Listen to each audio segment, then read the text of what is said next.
قال قال رسول الله صلى الله عليه وسلم السكوت خير من املاء السوء او كما قال النبي صلی اللہ علیہ وسلم۔ حضرت ابو ذر غفاری رضی اللہ تعالی عنہ سے مروی ہے، فرماتے ہیں کہ رسول کریم صلی اللہ علیہ وسلم نے ارشاد فرمایا، خاموش رہ جانا یہ بہتر ہے بری بات منہ سے نکالنے کے۔ یعنی کسی بندے نے اگر کوئی بات کرنی ہے اور بات بری ہے، اس کا دل چاہتا ہے کہ میں کر لوں تو مجھے فائدہ ہوگا، اللہ کے حبیب فرماتے ہیں اسے بات کرنے میں فائدہ نہیں ہے بلکہ خاموش رہنے میں اس کو زیادہ فائدہ ہے۔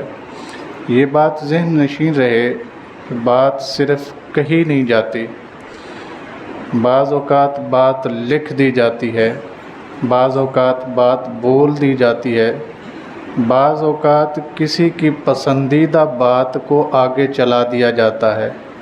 آج کل ہمارے ہاں موبائل کا زمانہ ہے، ہر بندہ سٹیٹس پہ کوئی نہ کوئی چیز لگا رہا ہے۔ لگاتے وقت اسے سوچنا چاہیے یہ جو میں لگا رہا ہوں یہ میرے لیے بہتر ہے کہ نہیں ہے۔ مثال کے طور پر اگر کوئی قرآن کی آیت لگا رہا ہے تو سبحان اللہ، جو بھی سنے گا اسے بھی ثواب ملے گا۔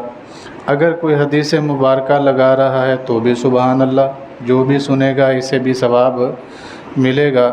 اس کے برعکس اگر کوئی بندہ کسی کے گانے کے کوئی بول لگا رہا ہے یا کسی کوئی فلمی ڈائیلاگ لگا رہا ہے، اسی طرح اگر کوئی برے الفاظ لکھ رہا ہے، تحریر کر رہا ہے، تو یہ سب بھی اس کے کھاتے میں ہیں۔ یہ مت سمجھے کہ میرا ان کے ساتھ کوئی تعلق نہیں ہے، آپ خود سمجھتے رہیں کہ کوئی تعلق نہیں ہے، مگر آپ خود برائی کر بھی رہے ہیں اور آگے برائی کو پھیلا بھی رہے ہیں۔ دو گناہ آپ کے ساتھ آتے ہیں۔ اس لیے علماء کرام نے اور بزرگان دین نے یہ فرمایا ہے کہ بولنے سے پہلے 100 مرتبہ سوچ لو کہ یہ بات ہمارے لیے فائدہ مند ہے یا نقصان دہ ہے۔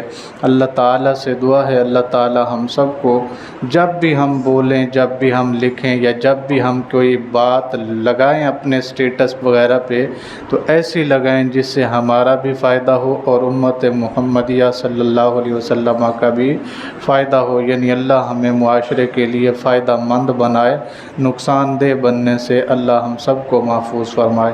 آمین۔ وآخر دعوانا ان الحمد للہ رب العالمین۔